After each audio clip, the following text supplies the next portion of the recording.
शहीदों की याद में भिलाई में बना देश का पहला सिंदूर उद्यान।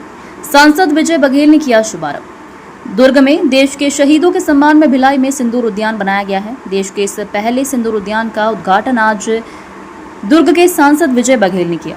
इस दौरान दुर्ग ग्रामीण विधायक ललित चंद्राकर सहित अनेक गणमान्य नागरिक बड़ी संख्या में मौजूद थे। उद्घाटन के दौरान उद्यान में सिंदूर के पौधों का रोपण कर शहीदों को श्रद्धांजलि दी गई। मीडिया से चर्चा में सांसद विजय बघेल व विधायक ललित चंद्राकर ने कहा कि शहीदों की याद में निर्मित यह सिंदूर उद्यान उनके बलिदान की हमेशा याद दिलाता रहेगा। विजय बघेल सांसद, ललित चंद्राकर विधायक कांग्रेस कार्यक्रम के दौरान देश के लिए शहीद होने वाले जवानों को 2 मिनट का मौन रखकर श्रद्धांजलि दी गई।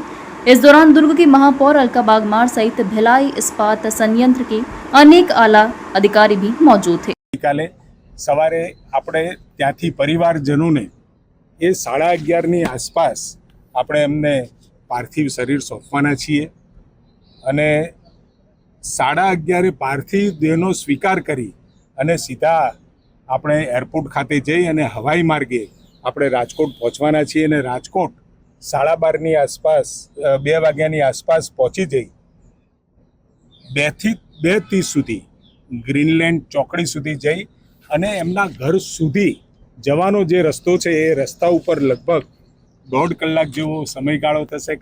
ગ્રીનલેન્ડ ચોકડીથી એમના ઘર સુધી જાઓ તો એટલે આ રૂટ લગભગ 1.5 કલાકનો થયો છે અને 4 થી 5 4 વાગે ઘરે પહોંચી નિવાસ સ્થાને 4 થી 5 એટલે 1 કલાક સુધી અંતિમ દર્શન માટે લોકો માટે ત્યાં મૂકવામાં આવશે।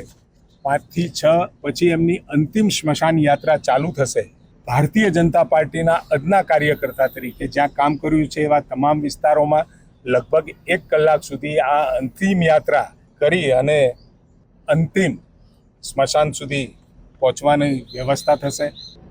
વિજયભાઈ રૂપાણીએ ભારતીય જનતા પાર્ટી ગુજરાત પ્રદેશને સબળ નેતૃત્વ પૂરું પાડ્યું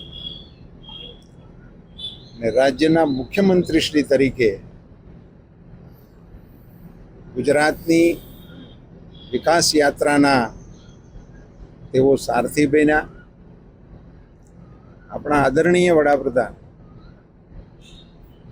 નરેન્દ્રભાઈ મોદી સાહેબ રાજકોટથી પહેલી ચૂંટણી લડ્યા ત્યારે એમના સારથી તરીકે સુપેરે જવાબદારી નિભાવીને એમને ઝળહળતી ફતેહ સાથે ચૂંટાયેલી રાજનીતિના પ્રથમ પગથિયા ઉપર સફળતાપૂર્વક પહોંચાડવાનો યશ વિજયભાઈના ખાનામાં કાર્યકર્તાઓ હંમેશા યાદ રાખશે।